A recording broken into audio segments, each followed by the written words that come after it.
اعوذ باللہ من الشیطان الرجیم بسم اللہ الرحمن الرحیم ڈیئر 8 کلاس اسٹوڈنٹس، آج ہم جو ٹاپک جو پڑھنے جا رہے ہیں وہ ہے force and pressure. Dear students, آپ لوگوں کو اس ذہن میں یہ ہوگا کہ ہم دن میں بہت سارے کام کرتے ہیں، جیسے پکنگ کوئی چیز اٹھاتے ہیں، اوپننگ کوئی چیز کھولتے ہیں، شٹنگ کوئی چیز بند کرتے ہیں جیسے دروازہ بند کرتے ہیں، ککنگ جیسے بال کو کک مارتے ہیں، ہٹنگ یا بیٹ سے بال کو ہٹ مارتے ہیں، لفٹنگ کوئی چیز اٹھاتے ہیں، پشنگ دھکا دیتے ہیں کسی چیز کو، یا پلنگ کھینچتے ہیں کسی چیز کو. ان سارے ایکشنوں سے کیا ہوتا ہے، ان سے یہ ہے کہ ایک یہ جو چینج آتی ہے موشن میں، چیزوں کے موشن میں چینج آتی ہے. جیسے یہ دروازہ ابھی کھلا ہے، ساکن کھڑا ہے، اگر ہم اس کو بند کر دیں، ہم دھکا دیں گے تو یہ ریسٹ میں تھا، جب اس کو بند کیا تو یہ تھوڑا موشن میں آ گیا، تو اس کا مطلب اس کی اسٹیٹ آف موشن جو ہے نا وہ چینج ہو گئی. تو ان کاموں سے، سارے کاموں سے جو ہے نا اسٹیٹ آف موشن جو ہوتی ہے نا وہ چینج ہو جاتی ہے. اور یہ اسٹیٹ آف موشن چینج کیسے ہوتی ہے میں ابھی آپ لوگوں کو سمجھاؤں گا. جیسے ابھی میں نے آپ کو بولا ہم یہ کام کرتے ہیں، picking, opening, shutting, kicking, hitting, lifting, pushing, پلنگ.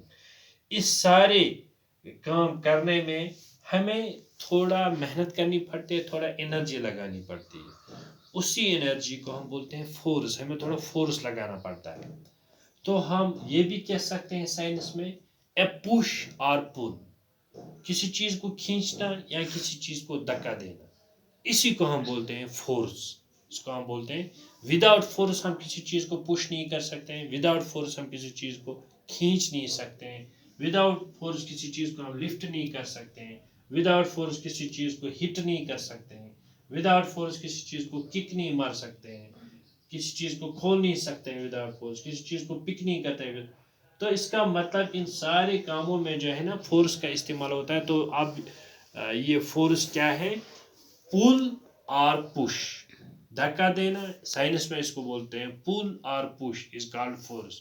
کسی چیز کو پش کرنا یا کسی چیز کو دھکا دینا، اس کو ہم فورس بولتے ہیں. تو یہاں پہ یہ آپ لوگوں کو سمجھ میں آ گیا ہے کہ اب ہم فورس کس کو بولتے ہیں. Forces are due to interaction, اور فورس بھی تب کام کرتا ہے جب دو چیزیں آپس میں انٹریکٹ ہو جاتی ہیں. میں نے بھی آپ لوگوں کو بولا کہ فورس از اے پل اور پش، فورس کھینچنا ہے یا دھکا دینا ہے.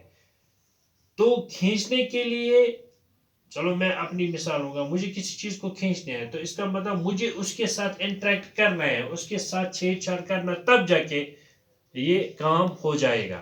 سپوز مجھے دروازہ کھولنا ہے تو پہلے اپنے ہاتھ اور دروازہ کو انٹریکٹ کرنا ہے، آپس میں کنٹیکٹ کرنا ہے، تب جا کے دروازہ کھل سکتا ہے. یہاں پہ آپ کے کتاب پہ ایک ایگزامپل ہے، یہاں پہ گاڑی کھڑی ہے، گاڑی کے پیچھے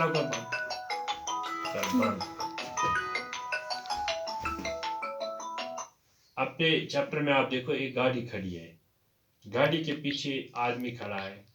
کیا گاڑی خود بخود چل سکتی ہے؟ نہیں، اس کے پیچھے بیٹھنے سے گاڑی نہیں چلے گی. جب تک نہیں یہ گاڑی کو دھکا دے گا یا گاڑی کو کھینچے گا تب جا کے گاڑی ہلے گی، تب جا کے اس کے اسٹیٹ آف موشن میں چینج آئے گی. تو اس کا مطلب انسان نے جب تک انٹریکٹ کیا گاڑی کے ساتھ، جب گاڑی اور انسان کے درمیان ایک انٹریکشن ہو گئی تب جا کے کام ہو گیا. یہ فورس ڈیو ٹو انٹریکشن اب سمجھ میں آ گیا. یہاں پہ دو لڑکیاں ایک دوسرے کو پش کرتی ہیں تو دو لڑکیاں آپس میں انٹریکٹ ہو گئی ہیں، تب جا کے یہ ایک دوسرے پہ فورس لگاتے ہیں. یہاں پہ یہ بیل کو کھینچ رہا ہے، بیل واپس کھینچ رہا ہے، تو اس کا درمیان دونوں فورس لگاتے ہیں، دونوں کے درمیان انٹریکشن چل رہی ہے. یہ دو کھیل رہی ہیں تو دونوں کے درمیان ایک انٹریکشن سچویشن جو ہے نا وہ انٹریکشن ہے. یہ جو دو کڑیاں ہیں یہ کیا کر رہے ہیں، here they are apply force on each other. Is it also true for man and the cow? For these examples, we can infer that at least two objects must interact for a force to come into play. تو ان سارے ایگزامپلوں سے ہمیں یہ پتہ چلتا ہے کہ دو interaction کیسے ہوتی ہے کہ دو چیزوں کے درمیان دو چیزیں جب ایک دوسرے کے درمیان آ جائیں ایک دوسرے کے کنٹیکٹ میں آ جائے تب جا کے فورس کام کرتا ہے. This was all about the force. کل اس کے آگے ہم پڑھیں گے ایکسپلورنگ فورس. فورس کو ایکسپلور کریں گے یا force can change state of motion ان شاء اللہ کل پڑھیں گے. تب تک آپ اس کو ریوائز کرو یاد کرو گھر میں.